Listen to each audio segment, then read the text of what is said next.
And good morning, good evening, good afternoon, and whatever it is, wherever you are. Happy to be here. Oh, well, as we get pushed closer and closer to the edge, it gives us the opportunity to realize how close we are to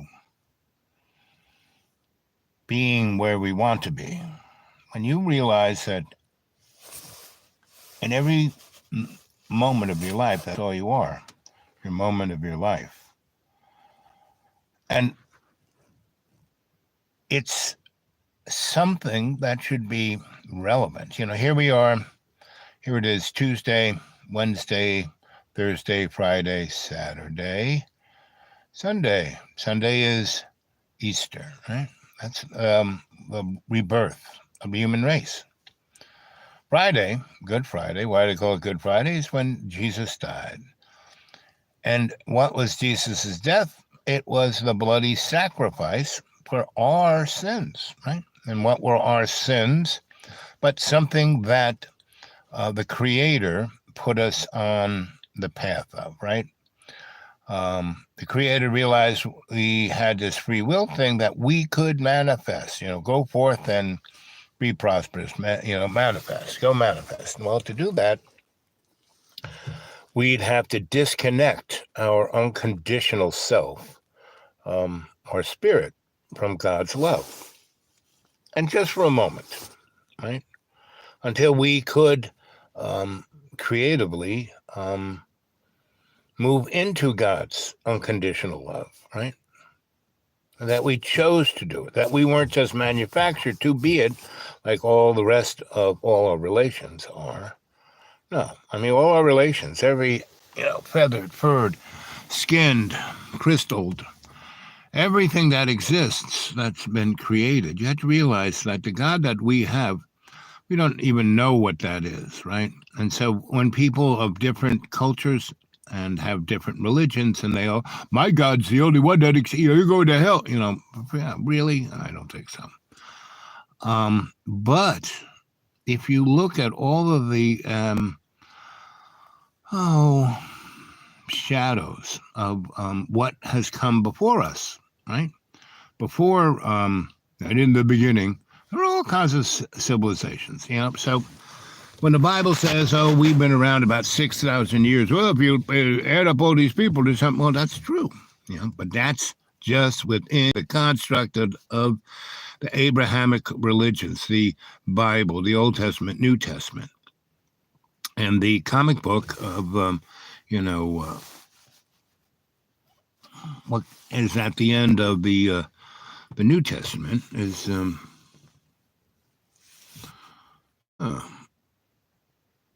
Song Boy, hi, Native American. Yep. Well, we all are, some way or another. We're all related, buddy. But it's good to see you. I'm glad you're with us, right? And there's two of you there, and whenever two are together in the great Creator's name, there you are, right? So there's all this crazy shit going on in the Strip, in Moscow, in Ukraine. And again, I keep saying that all of this is a scripted TV show, right? Because the only way you can get all of those moron cats that are known as the human population to do anything, you should scare the crap out of them and to motivate them by fear and ignorance into doing what you want them to do, right? Not through love, and that's who we are, right? That should be our motivating characteristic, love, right? So here we are, 4 minutes and 44 seconds into the show, and it's good to see you. And thanks for coming aboard. And remember, don't believe a word I say. You check it out. What do you feel in yourself, right? And so what I'd love you to feel is that thumbs up, and get more people to watch this show and subscribe and do all that stuff, right? And I'm just going to keep doing this, because that's what I've been told to do, right? Now, when I say I talk to God, it's not like I hear God's voice. No, it's like I read the Bible, and when I read a section of it, ooh, it kind of, let me read that again. And then I write a good deal, and whenever I'm writing and I hear, ooh, and it's not a voice, it's just like, this is interesting. I had to... Hey guys, put everything in caps so I can read it. I'm kind of blind, and I don't have my glasses with me. 8 days, I can't go back to my community again. Jesus is king. Yep.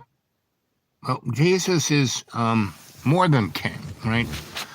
Jesus is God, right? So there's God the Father, God the Son, God the Holy Ghost. Well, they are one in the same. They aren't separate. And see, that is the largest sin that we have, is that we see everything as separate, right? And we're not separate.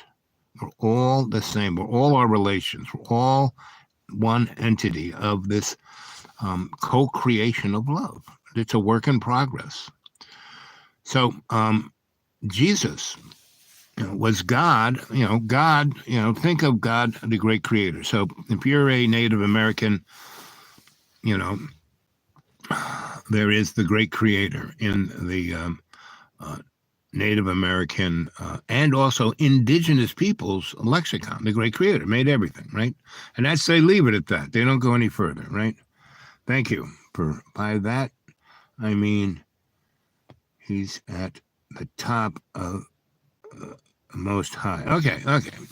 And, if you read the Old Testament, and in the beginning, the Alpha and Omega, I mean, that was, basically Jesus. That was, he was, again, that's what I'm trying to express. And most Christians have a real hard time going along with that, they're all one God, right? They're all the same God. And the Spirit is us. See, that's the other thing that most people have a hard time with, is that, see, our heart, we think of ourselves as this body. No, this is just an avatar. We're a mud puppet, right? It took the dust from the earth and in God's image and likeness, and if you read, in that section, he goes on, made in our, like not singular, not my reflection, but our reflection, meaning there's more than one character actor inside of the great creator, right? And so, I've lived with indigenous people where I was the first white guy they saw. Right. They were still wearing the grass skirts and a bone in their nose. And they saw me. I was like, whoa. And I didn't show up with the I Love New York t-shirt. When I was dropped into, in Brazil, into the rainforests, I was brought there by the Nazis. Well, it's hard to explain who Dr. Bittenoff is, really. But anyway, they dropped me off there, and I was like in a spacesuit. And I was in a suit that would protect me because there were bugs and things that you were dead like that, right? Now, when I was living with a tribe in Australia, in the Nookumba, again, there was things that if they bit you were dead. And that was, I was further away. And I was wearing I Love New York t-shirts and flip-flops. But I changed, my wife and I, Donna Ann McAdams, we went to live with this tribe. And we stopped eating cheeseburgers and all the crap. And we stepped away, no Coca-Cola. We basically got back further and further. And on our travels, we more or less were eating vegetables and drinking water. And that was it, right? And trying to clean ourselves out as much, right? And I was going into state a great deal. Don was amazing. She was she was a younger version of the old crone, right? Because she was, her grandma was an old crone, but her grandma married an American during World War II and came to America to enjoy shopping malls, right? And by doing that, that was like the big mortal sin. She disconnected herself from that power. So her daughter just was a fat little lard who sat on the couch watching TV, eating bonbons, while her husband was killing himself to take care of everybody. And he was brilliant, and but he because he went up to he got drafted during the Korean War. He was going to go to Cornell. He's a poor kid, but brilliant, and he didn't get to go to college. And so, he worked for Grumman Aerospace, and when he died on his feet at Grumman, they had to replace him with like 9, PhDs, right? Where he was just, on the books, he was just a janitor. He was getting like $75 a week. So anyway, when we showed up in the Nook and Bar, they were waiting for us, right? And Donna just fit right in, and that was the beauty. When she was with me, she could relax because I was the target. She just took the pictures, and I had lots of connects. I could just waltz in and do things where she didn't have. All her boyfriends would, me, I didn't care. All I cared about was making her happy and being a team. I'm a real team guy. Everything I do is team player. That's like you guys. You're my cadre. You are the cadre. Cargo. Yep. Are you?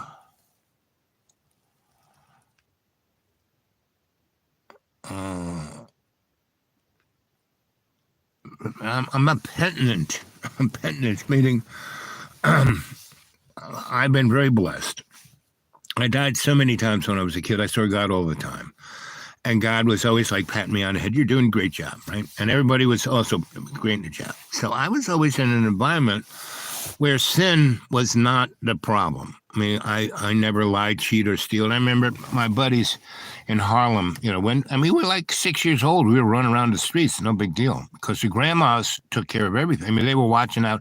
If you did something wrong on one side of town, you went home, your grandma knew about it. So right off the bat, I never did that because I saw no upside to it. See, it wasn't like I was saintly or anything. I just saw no upside to lying, cheating, stealing. There was no upside. There was none.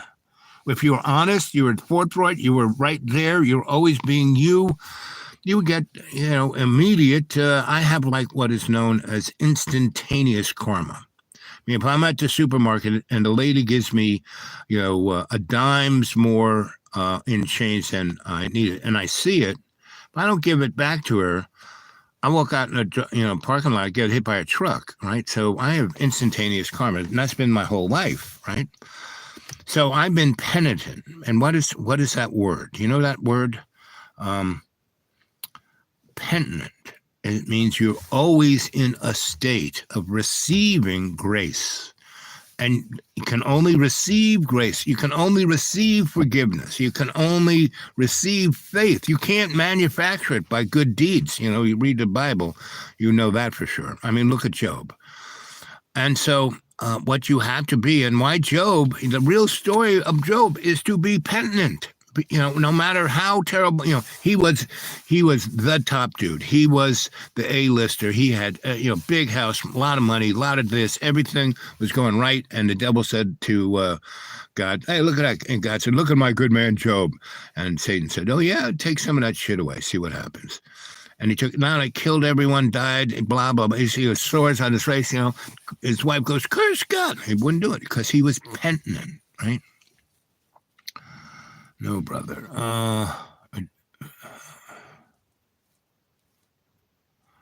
Yes. Okay. So thank you for qualifying that. So that word, right? Again, thank you for putting it into large because I can now read it. The word, brother, are you repentant of your sins? Yes. So your sins, you have to realize what is sin, first off, right? And so I am constantly repentant of my sins, right? And that's part of being a penitent soul, a spirit. When you are connected to God, it's, there is the only sin only occurs through Satan's temptation. Devil can't, like people go, oh, the devil made me do it. No, never happens. You did that stuff. It's on your nickel, buddy. And so being sin is when you disconnect from God's love, right? You read, Deuteronomy, Numbers, you read Isaiah, all of that, especially, from the time before the Ten Commandments. There were no laws before the Ten Commandments. So the Jews were like all over the place, doing whatever they wanted to, no problem, right?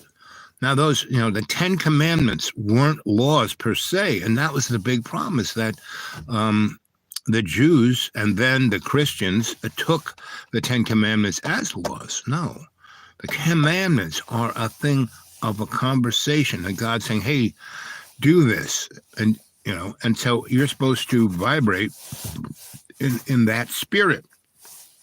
When you're in that spirit, you can receive God's grace and God's faith. You cannot manufacture, no matter how hard you try, do good deeds, any of that kind of stuff, obey the laws. No, not going to happen. You have to be in that state of grace, and that's being connected to God, right?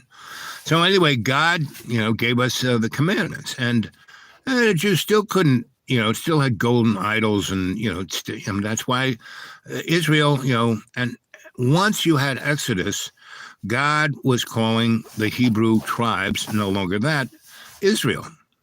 And every time he talked about it, he talked about Israel like it was his bitchy girlfriend who stole his cigarettes and his spare change, And there is no winners and losers in this show. Our spirit is connected to God. So we are in spirit. Everyone gets to go home. How long it takes? Well, that's up to you, right? Let's see. Jesus said, what comes out of the mouth of prophets? The heart. Well, the heart is, God kept saying the heart is this dark place where nothing good can come from.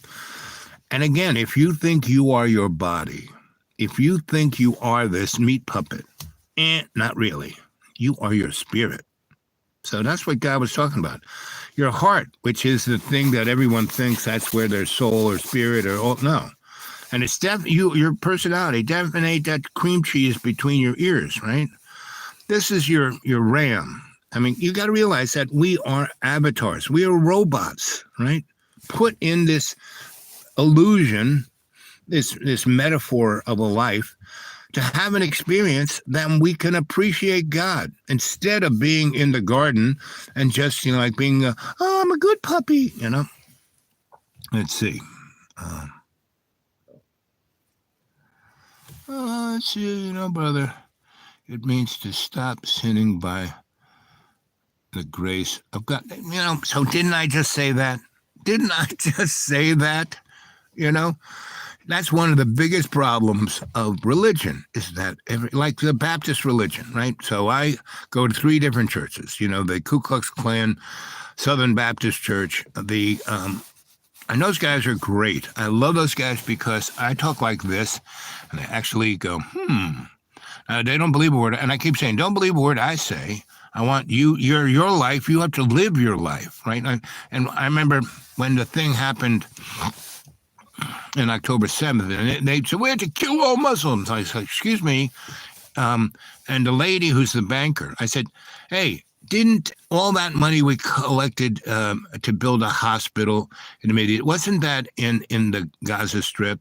And wasn't that hospital that just got blown up, didn't that get made with our money? And wasn't that hospital a Baptist hospital? And aren't the population of the Gaza Strip about 30% Christian? And she goes, yes. And so all the other people were like, huh? I mean, I would love to see some Christians pray 5 times a day. Hey, homeboy, do you or homegirl, whatever you are, um, uh, my bad. I, man, I'm just here as a stand-up comedian for God. That's it, And I don't believe a word I say. So, but the bottom line is your spirit is what counts, right? And so all the stuff we do, and you're not going to be a saint if you live in this mud puppet. Your hormones go, boy, I'm horny. I want to, I think I was telling you folks the other day that this thing wouldn't allow me to do this because my memory was so, it said, erase things on your memory. So I went into my memory and I said, oh, look at that porn. Oh, okay, get rid of that. It took me an hour and a half. It wouldn't let me, I couldn't just say, erase all porn. It was like going to the Catholic confession. I had to hit each one, individually. It took me like an hour and a half to get rid of all the porn off of my phone, right? And I could hear God laughing, and he was right. So, that's what all that porn on this phone was a distraction from God's love, right? And now that I got rid of it all, it took me an hour and a half going click, click, click, click, click. Whenever my little hormones go, yeah, let's see what's on that tube. I say, no, I'm not going to do that. What are you, nuts? No, I'm not. Fool me once, okay. Twice, 485,000 times, yes. One more time, no. So, not going to do it. Same thing with cookies. What killed me in 2014? I weighed almost 500 pounds because I was working in the corporate world. I mean, I was living the dream. I could have been making millions of dollars a year, but God said, no. I want you to, I once was saying, should I really be doing this? And God said, yeah, because you need to experience it 100% total.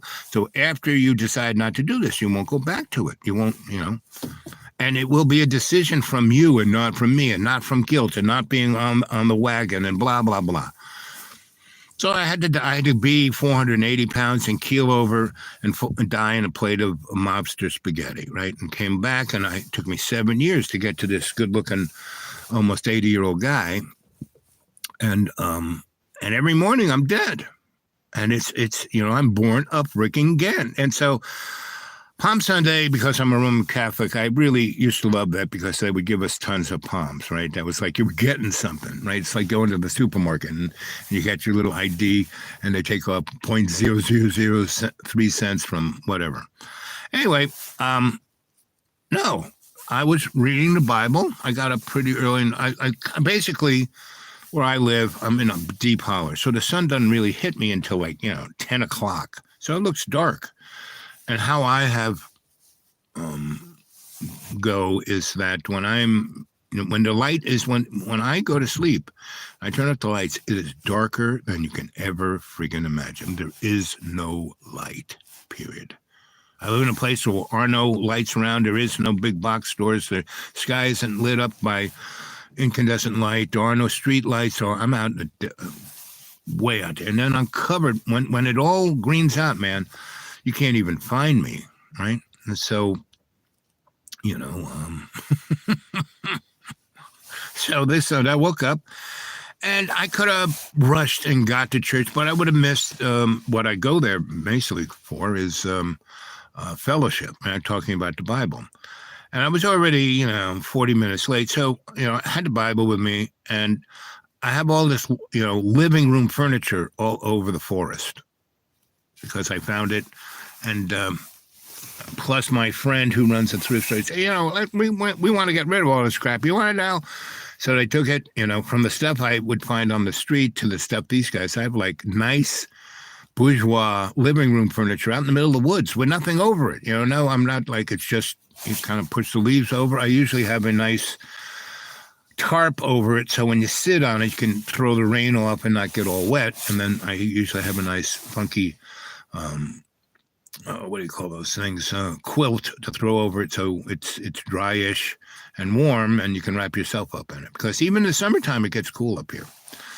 especially when the sun goes away. So I moved to this place because it has amazing drinking water, has amazing air. When all of the East Coast was covered with death smoke from Canada, the poor people in New York, that little scenario that happened last summer took like maybe 10 years off of everyone who was there's life. My sky, blue as blue could be, and when I looked over into the east, when the sun was going down and the sunlight was like shooting the sun rays that way, it was kind of pink over there. And when the sun was raising in the east, you could say the same, but not overhead. No.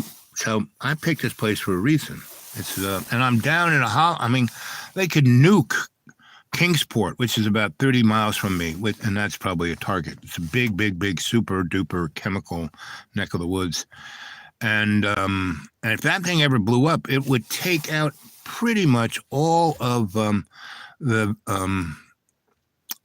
valley that goes from there all the way to New Jersey. It would kill everyone, right? In a poisonous gook. No one, Jesus answers.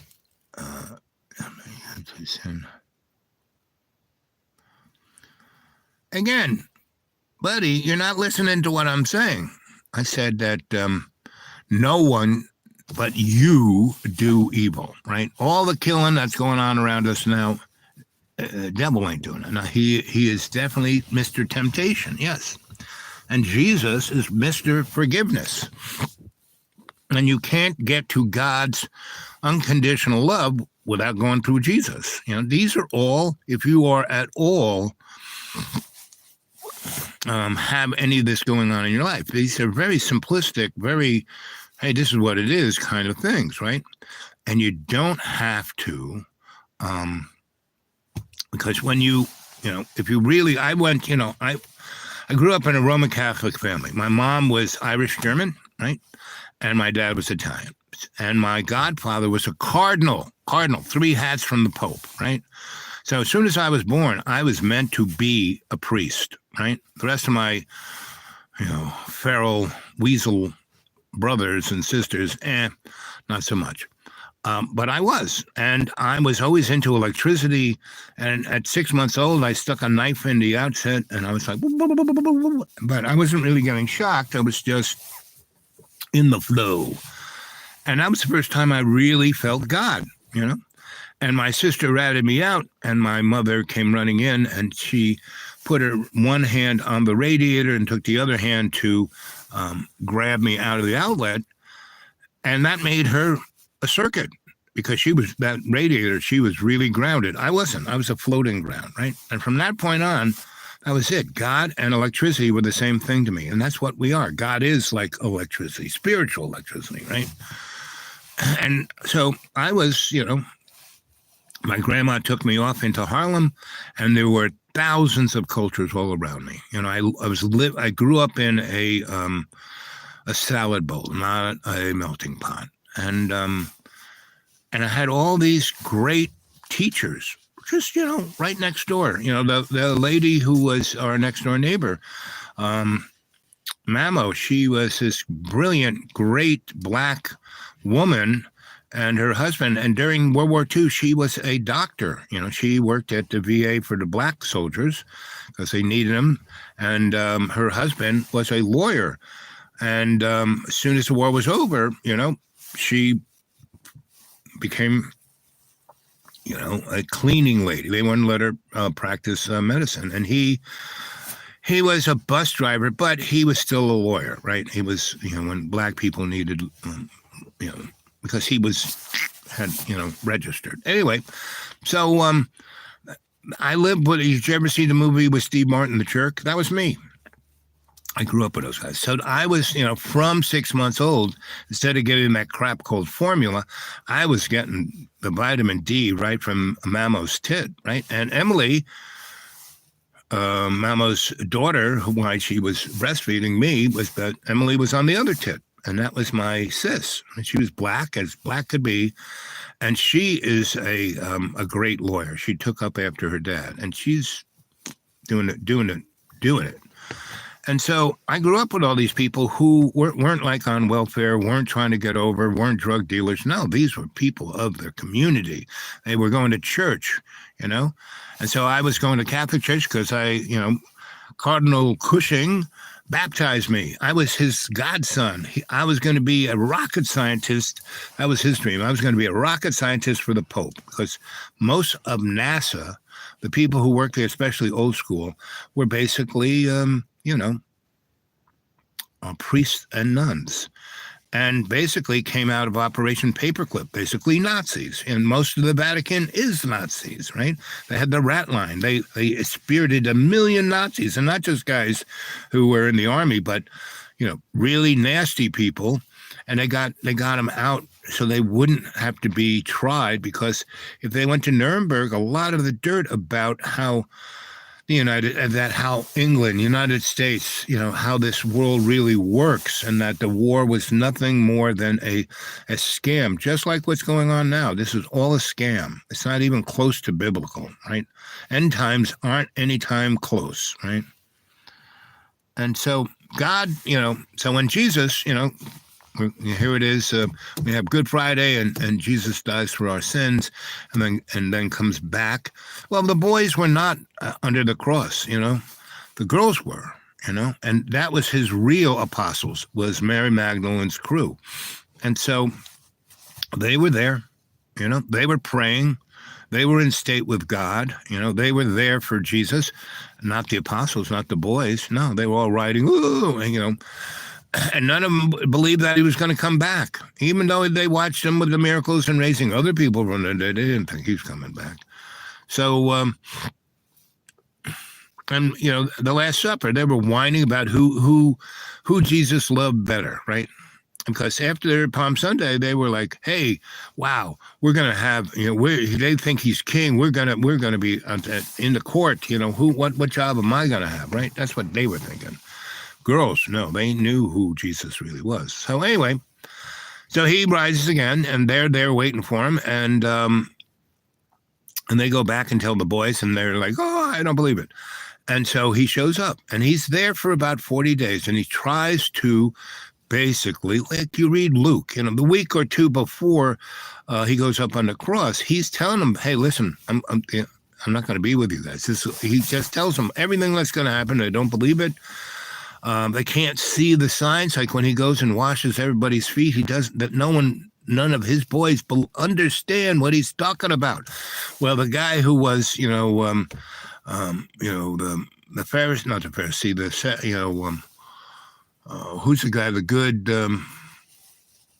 who wasn't a Jew, and it's the guy. What's the story about the good Samaritan? So the guy who gave them, basically, this, God told two of the, what's his names, to go find a place to have supper. And they said, "Well, the girls do that." And Jesus said, "No, you do it. You go find some." And so they go up and they're, and basically, this guy comes to him and says, "Are you with Jesus of Nazareth? You were that guy when it came in the palms?" And they go, "Well, who wants to know?" And he goes, "Well, my master, he was really intrigued, wants him, and so, well, we're looking for a place to have supper tonight. Can we?" "Oh, yeah, we'd love to." And that's who. So the only two guys who, except for the girls and Jesus, who knew what was going on, all of his apostles, not a clue, right?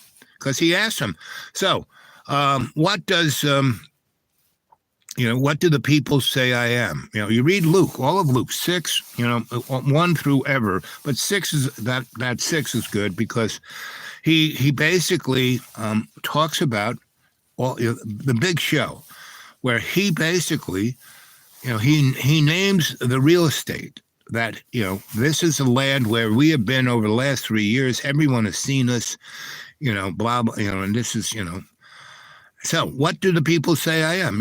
They say you're John the Baptist, or you're this or that. You're Isaiah, you're this or that. And he goes, "What do you say?" And they don't know what to say.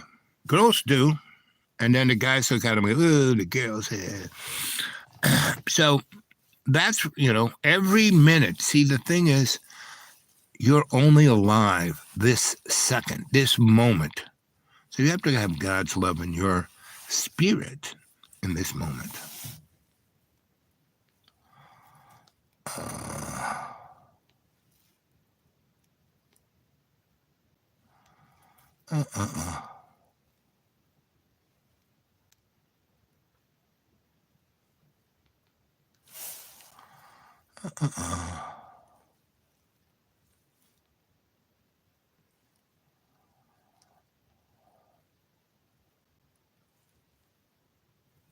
Yep, the God who made the devil? God made the devil. Why did God make the devil? Because, and God made the devil the way the devil is, and God needed the devil because the devil is what within geopolitics and political science you have this thing called the loyal opposition.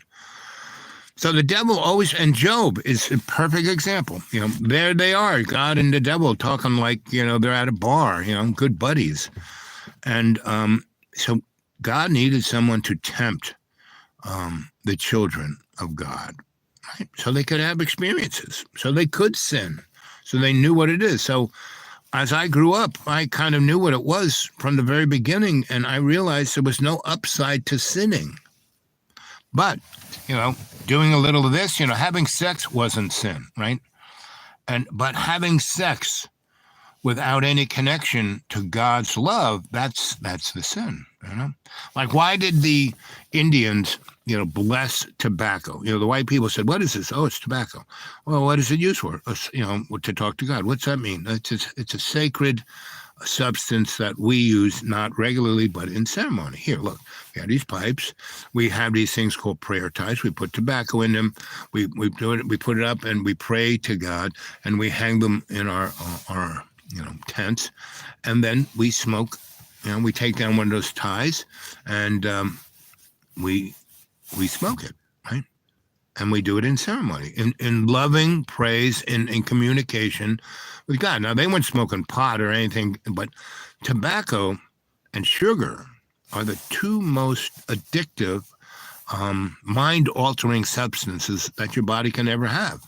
And that's why they're the drugs. Like when Christopher Columbus came here, he discovered those. I mean, they were around, but there was in a great abundance, and they said, we can make money. So the first thing that Europeans made money on was sugar and tobacco and rum. And that was from sugar. So all those substances aren't sin. But if you take them in excess, they're a distraction, right? So I don't, I've drank. I've only been drunk 3 times in my life, and each time wasn't very good. I mean, I could tell you really great stories about me getting drunk, but that would be a distraction. My stories can be a distraction, so I try not to tell them unless you're going to learn something from it. My 3 little, guardrails. Doctor, do no harm.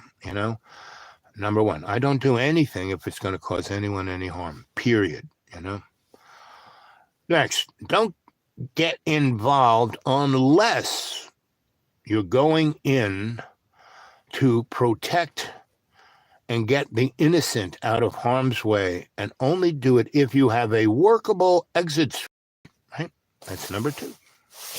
Number 3, do not get involved unless you're going to learn something that will make all our relations better, right? So those are my guardrails, and they do really good. And and that's what God gave us when He gave us the 10 Commandments. They were guardrails, right? And they're really good ones, Don't kill anybody, don't have any false gods. And the real false gods that He's talking about, this is about some other guy's religion, because if those guys are really true blue to their beliefs of whatever religion it is, they're talking about the same God.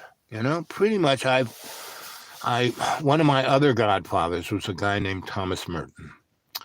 And he was in my family circle because when my mom was out and about before she married my dad, and she was a real mover and shaker of politics, money, and power. My mom was always into power.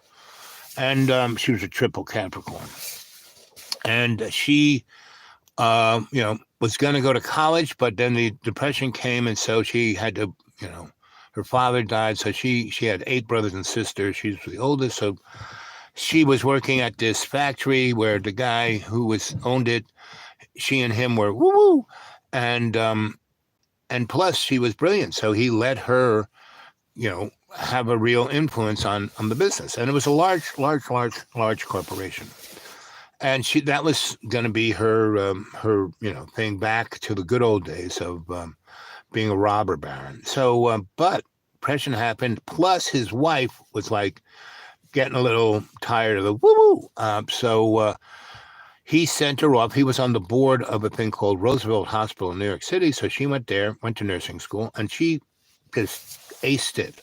Was through it in weeks. And then was on the floor, and then started running floors, and then ran the whole nursing thing, and then ran the school and the nursing thing.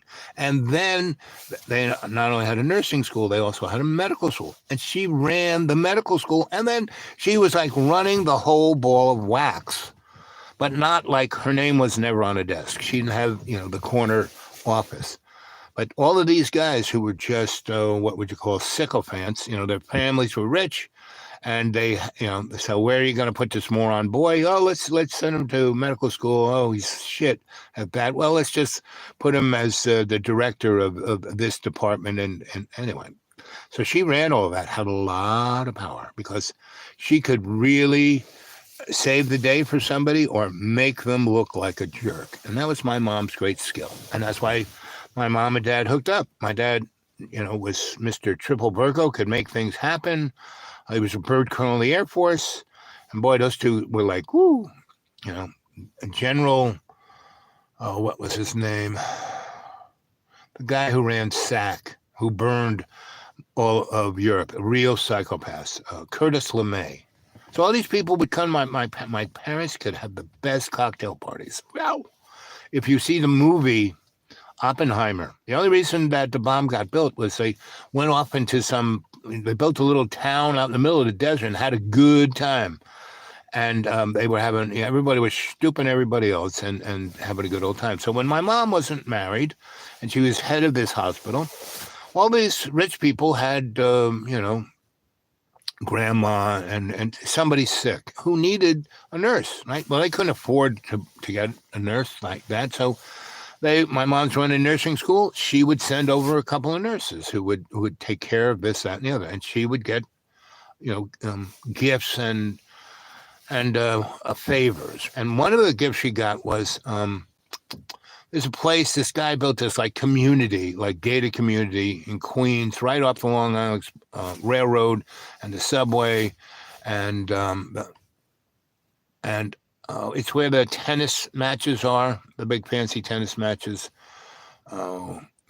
Anyway, but there were all these like beautiful old homes, homes that looked old, but they were new. Anyway, no one could buy them. She got herself like a mansion, had a ballroom and, dining this and, and like 20 bedrooms with bathrooms. And she got first she brought all her brothers and sisters there and got them jobs like in Macy's and places like that because people owed her favors, right? And so she had this Friday night through Saturday, just, what would I call it, a party, ball. And she got all these girls to go get really fancy dresses, and because no one could afford them, but she could get them on loan. And all the rich guys would come in their tuxedos, and they'd have a nice little thing. And then the girls would take the boys back to their room, and woo. And one of the boys who would come to this party was a guy named Thomas Merton, and he was Methodist. And he was, literary genius, but he was young, and he just fell in love with my mom. And he wrote her poems and sang love songs to her, down, up to her window. And she goes, Tommy, you're so cute. But, you're Methodist, I'm Catholic. I can never teach you.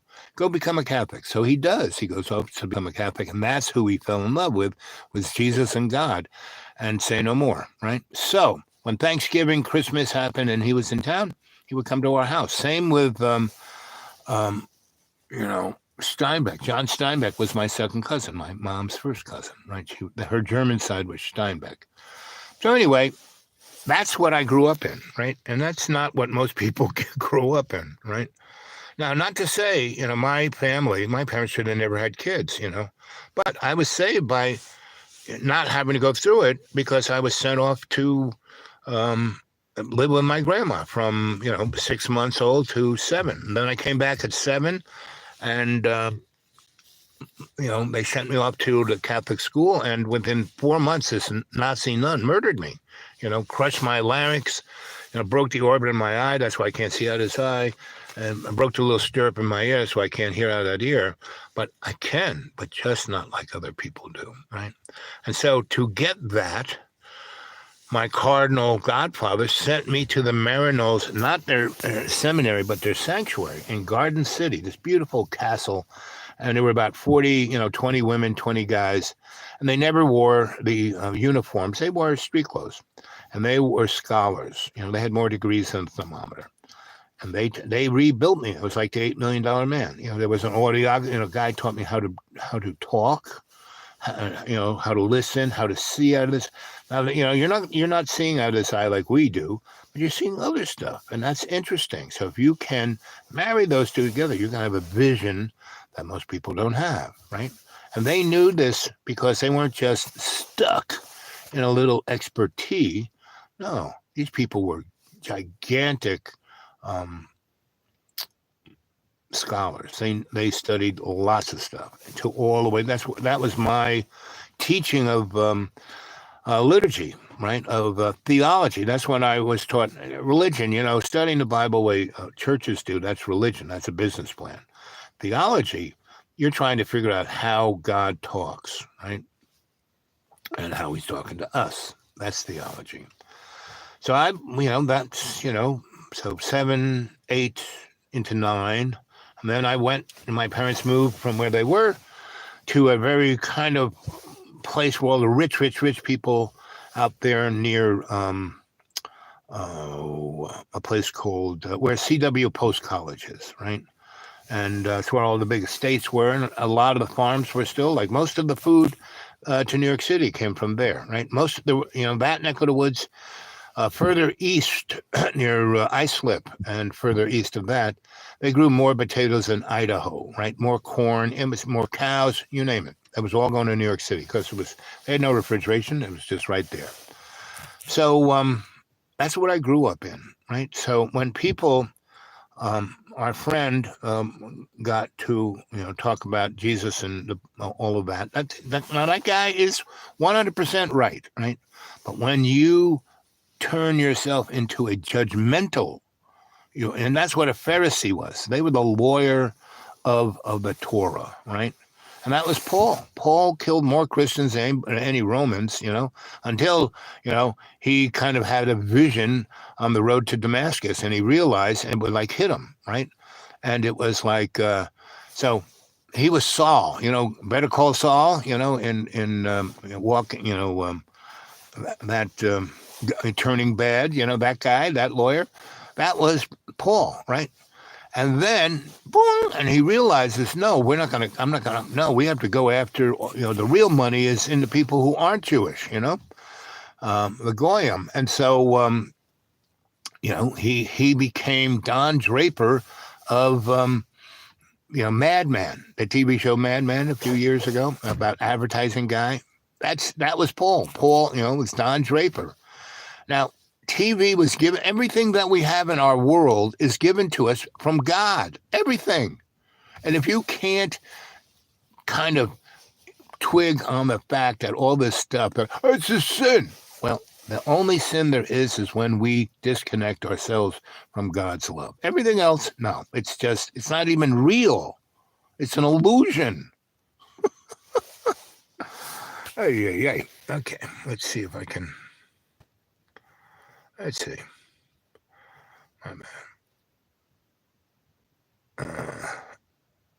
Misheard you. Yes. Okay. So see, you're good. Yeah.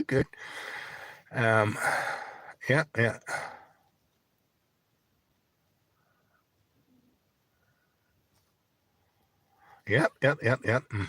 Christ. And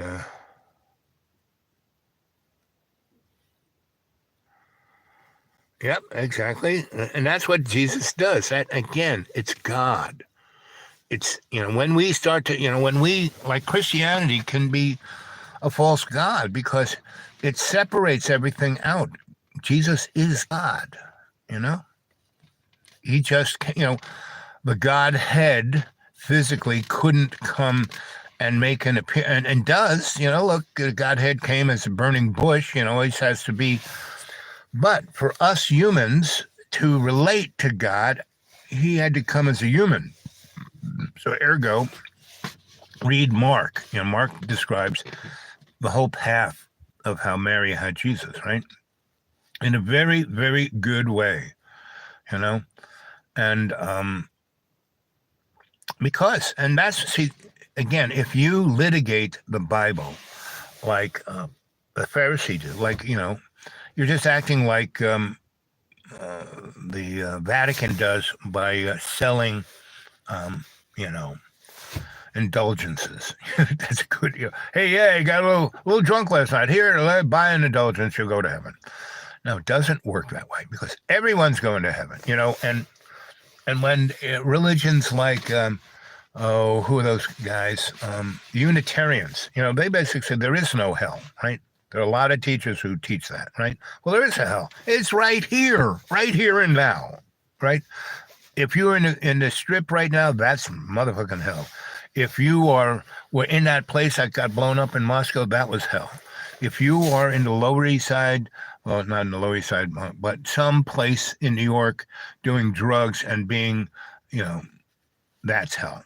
That hell is right here, right now. Now, people, how do you live on $400 and you have no car and you can't, and you don't really eat anything? And well, I had to do that to, get back with God, because it's not that I can't do any of that stuff. I can do all that stuff. I just don't see it as my God. Meaning, when I was working for the desperate lawyers, their false God was that kind of success. These morons had 9-figure salaries, and they were one paycheck from being out on the street. That's how over leveraged they were. Me, I said, okay, when I died and I came back, I said, okay, I had a big chunk of change. I said, I'm going to use this money to work myself back, to where I was like at 6 years old, right? Where God was truly, he just did, I was a child of God, right? And so I'm going to need a interim period. It took me from 2014 to 2020. I'm 17. When Johnny Boy, the last thing I sold was the school to John, right? And I stayed there about a year and a half to try and help him, because that's a very spiritual place. And, just look at John. And so John is, and people go, why have anything to do with that guy? Well, it really is a great teaching tool for me, to be forgiving, because he did so many evil, nasty, terrible things to me. And, and then he would buy me, here, there's this new thing called Alexis. Here, like, here, you need something for you. Here's a little stand for your phone. I bought 6 of them. Here's one. That's, but, throwing me out in the middle of night when it's 30 degrees below zero and snowing, and expecting me to drive down, ice skating rink of a mountain. He did that 32 times. But every time he did, God watched out for my back unbelievably. Which means, oh, I hate that guy. No, I said, okay, God, this is part of the show. This is part of me working back to where I'm supposed to be. And so I'm at this place where I have no idea. I'm not having to go do anything. I mean, I keep meeting people that, I could teach in a university. I could teach in I could help make this or do that. But I've already done that. And God basically keeps saying, you already done that. Now you do that on an individual level when you meet somebody at the supermarket or talk to the people at church. That's why I go to 3 different churches, because it's not just one community. It's a Baptist community, it's a Methodist community, and that's like I own every Methodist. These are rich, rich, rich people who think God, and that's where we're heading for, kids. There are, when Jack Kennedy, why Jack Kennedy, he had to try trifecta of getting shot. He gave 5 speeches before he got shot, like about a month. And one speech was about hidden societies, right? Another was about the Federal Reserve, another one about CIA, and and also focusing on what Eisenhower said, military-industrial complex, and he added to it banking, universities, and the media, and he was going to just open it up like a can of worms and spill it out in front of everyone and force the American people to see it for what it is, right? And so that's why he got shot. And he was dying already. I mean, he was he was a sick kid. And then he went off to the Navy and got run over by a Japanese destroyer, broke his back, and came back, and he was really messed up. And then he kind of was screwing everything in sight. I mean, he was always screwing everything in sight. That's what the Kennedys did. And so he hung out with Forstall, and he saw he saw all of Operation Paperclip. He saw, he was there when they did the National Security Act of 47, which basically turned the planet over to the alien race. It was like, and a lot of people saw it too. The guy who wrote, a man on top of the big chair, or Dick, electric sheep dreams. So that guy, the guy was, did great science fiction. There were a lot. I mean, literature is the kingpin of our subconscious. So what else are you saying here? Oh no, Jesus never tempts. No, Jesus never tempts. No, he can get pissed off, but he never tempts. No, that's not Jesus. The devil. See, what pushed the devil off over the edge was that he was like the most beautiful, the most gorgeous, the most smartest ever. He was almost God. He was just that much underneath, right? And then we were made, and we could manifest. See, we manifest. One of the things that we do that nobody else can do, God said, go forth and be prosperous, manifest, right? Make stuff, have cultures, have this, manifest. And that's what pissed the devil off. So that's why he can't make us do anything, because he can't manifest. He can tempt. That's what he is, a great tempter, right?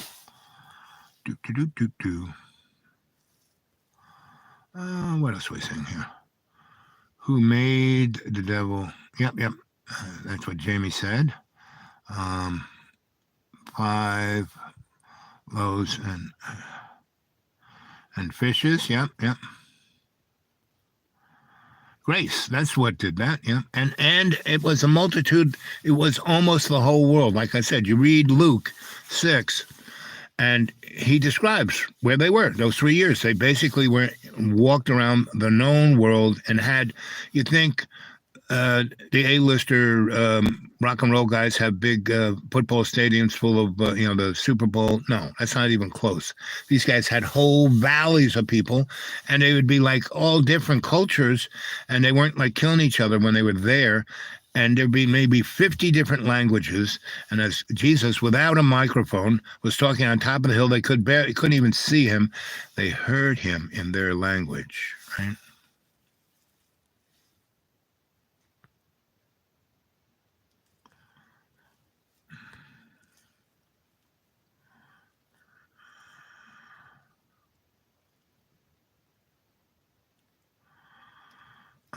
Jesus.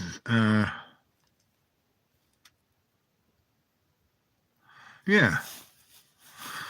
We are, again, God's grace is our spirit, right? And we can't manifest that because it's in us, right? Jesus is God, right? But he's the God that's like right there. I can shake his hand. We can go have a drink. But like one time I got drunk with an angel, right? I mean, literally an angel, right? And I was his first, it was like in 1970 something when the lights went out in New York. And I just came out of work from a disco. And I, instead of going partying or going to the lanes or doing any of that kind of stuff I normally would have, because I would have gotten a free meal and a drink and maybe a cute girl and talk to people. And that's where all the rock and rollers and all the poets and all of that, right? So, but I didn't. I felt like going. It was summer night. And, I've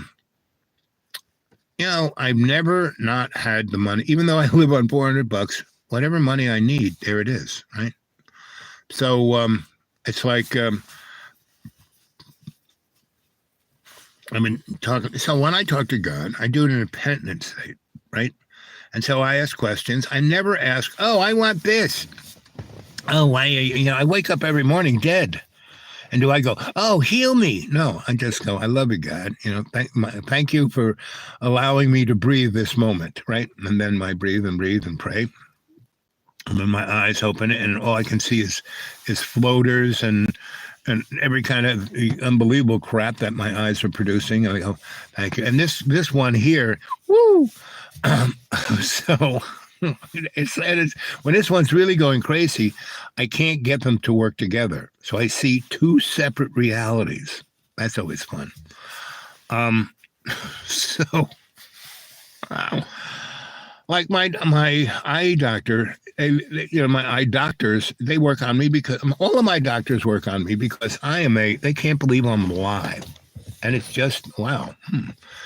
So I'm like their science experiment. And I get to get some pretty expensive drugs to keep me alive.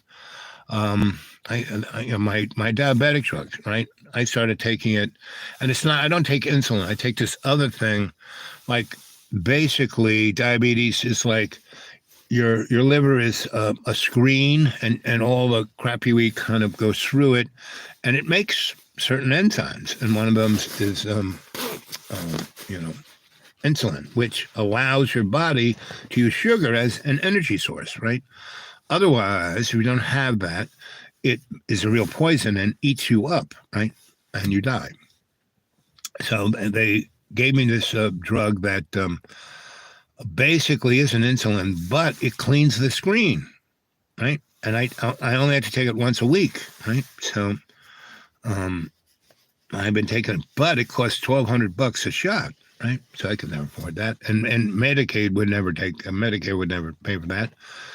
But because I met the guy who invented it, and he tested me, he said, "Wow, you're great. I can, I've been looking for a lab rat like you." So, and what's good about that is that not only do I twice a year I got checked out, not just a blood screen, but endocrinologist, you name it, they check everything out. So that's good, So that's a gift from God. And so anyway, but every morning, so and it's cold, and it's warm under my little sheets with my electric blanket, but my man cave is like, whoa.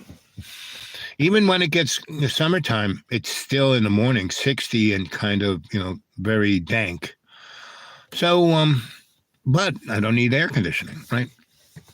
And the heating I use is just an electric blanket, which doesn't really use a lot of juice. So anyway, I got a very small carbon footprint, but people see my lifestyle and they just, but that's what I'm here to do. That's what Jesus wants me to do. That's what God wants me to do. Because every time I go see a doctor or go out, I meet people in the waiting room, or I do a little, I've been given $70 worth of food stamps. That's what I live on to eat. $70. Could you do that? And I still always have money to go to the coffee shop so I can talk to you guys. So how is that I doing? It was okay. You should see when it's gnarly. Ooh, it's black. It turns black. That's blood, dying blood in there. So actually, I had my eyes operated on about 14 days ago. Not, maybe 12 days, 10, somewhere around there. And it was still crappy and muddy and lots of, but now, not that bad. So it's getting better. So, and as long as things get better in my body, and I don't really have pain, everything aches, but it's not pain. I've had pain before. So pain is when, ooh, what is that? But being sore is just, oh, I'm sore. What else are you saying here? Avatar. Mayor Baba. Yep. See, now, Mayor Baba and all the guys of the East, it's the same God when you really read it. And that's what Thomas Merton was writing about. If you read Thomas Merton's Magic Mountain, he basically is getting in that. And the Catholic Church loved Merton because he was kicking out all these books in the 60s, and they would make millions, hundreds of millions, because he didn't take any money for himself. But it allowed him to travel the world and meet all these people and talk to all these holy folks. And he was in Tibet, and he was seeing that Tibet was this, if Jesus was hanging out any place, he'd be hanging out in Tibet. So he was hanging out there. And the guy who is the big whoop-de-doo guy now, he was like the front guy. The person who was the real holy one was this little kid. And Thomas Merton had kind of was twigging that out. And he was going to bring that kid out. And the CIA had this other guy as the front man and didn't really want the little kid out. So, because the little kid was like a little kid and would say these unbelievable, truthful things. Anyway, Merton was murdered. And so it was interesting. He got murdered around the same time. I got murdered the first time, I guess, in 1956, 57. Merton, I think, died in 60-something. Anyway, so none of this is all illusion. And what we need to do is to be true to that love, right? And live it, not speak it, live it, right? To serve it, right?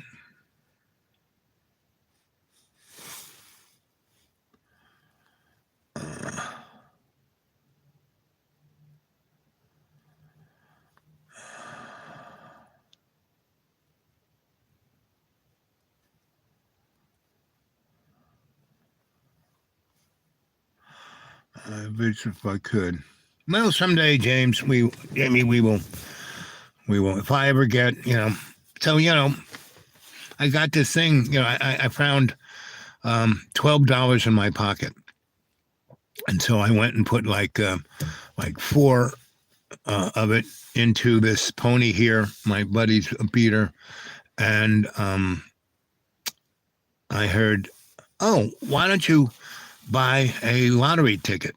Because they're both coming up, tonight. And so I bought one that I let the computer pick the number, and I bought one that I scribbled in the little box. Since I couldn't see anything, I just could see boxes, so I blackened in boxes. So maybe I'll win the lottery. And then then I see that if I win the lottery, and I know this to be true because I've won it, not the physical lottery, but I've had windfalls of cash.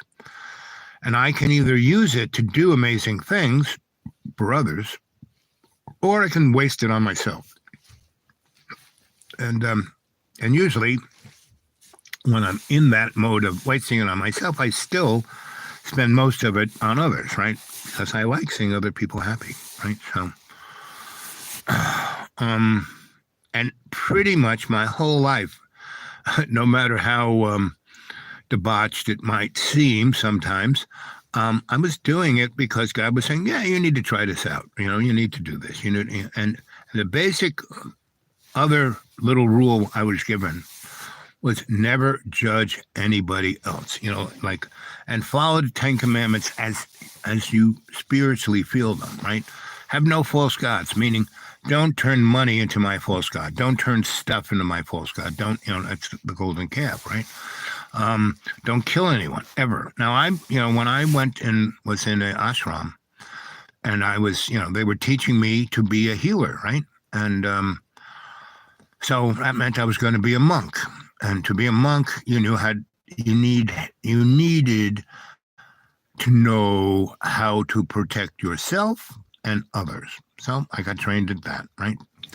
And jujitsu and kung fu and a few others.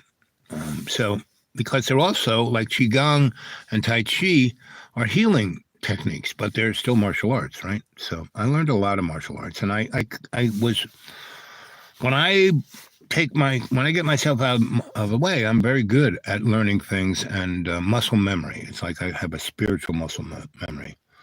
Let's see.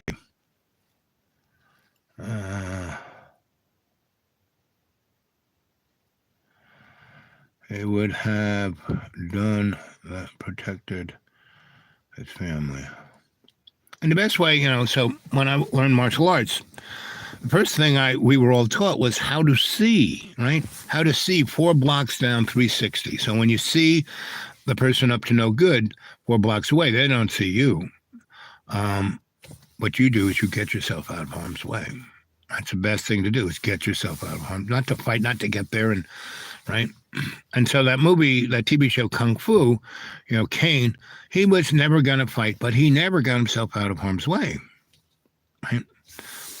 Mostly because I used to watch that show when I was a little kid. I really liked that. I wasn't drawn to the kung fu-y part. I was drawn to the spiritual part, right? So I learned every time I would watch TV, of any TV, I would watch what people were doing. It was my training to be able to read people. And I could see in that show that what he was doing mostly was when something was going on, he would go the other way, except if he saw someone being bullied or taking advantage of, or he was supposed to be doing something, and if that was his path, he would go do that. But otherwise, he would get out of harm. He would just not, I don't need this. And so I learned that first thing, right? And the other one was so if the other 3, go in to protect the innocent and get a exit strategy. So I would go in and get the innocent out of there before the guy showed up, so I'd have the exit strategy. And that was it, not there to fight. But if I had to fight, the thing that I would do every time was to distract, right? Not punch somebody, not to have them go someplace else so we could get out of harm's way. That was my gig.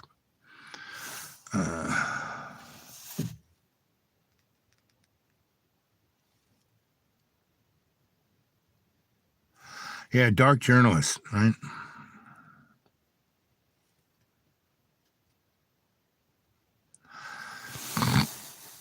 So Dr. Jones, I like him. I like his crew. The invisible girl up to the side, and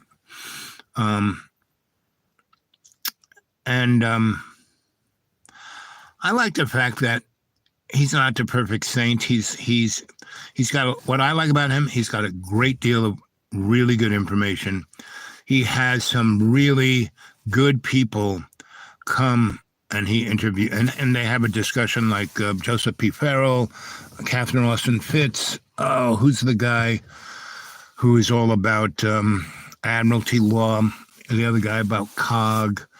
A few other. He has about 10 people that are regulars, and then he interviews others. But what I like about it, they don't go anyplace else. Where a guy like Scott Ritter, right? I like Scott. He's got a lot of good information, and Colonel Doug, he's also. But they are like what you would call the loyal opposition. No matter how off the grid they go, they're still speaking for the corporate entity, right?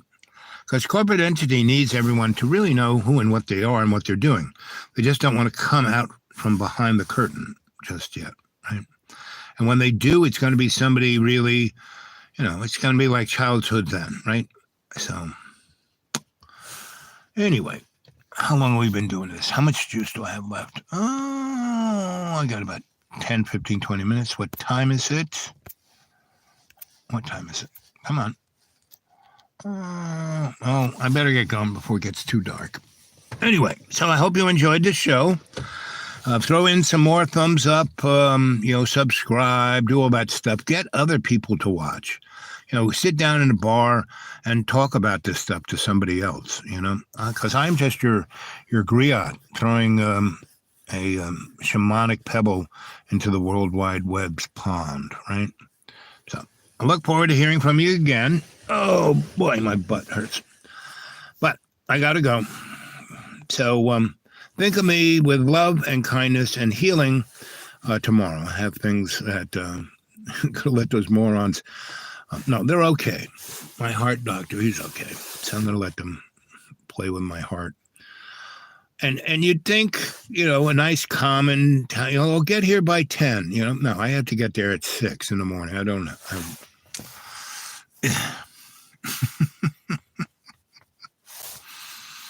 But anyway, I'll do fine. Otherwise, I won't be here, and that'll be fine too. But I have a feeling I'm not going home anytime soon, because I keep waking up. So, okay, guys, I love you guys. I'll talk to you soon. Let's see, hit the little X. Hit OK.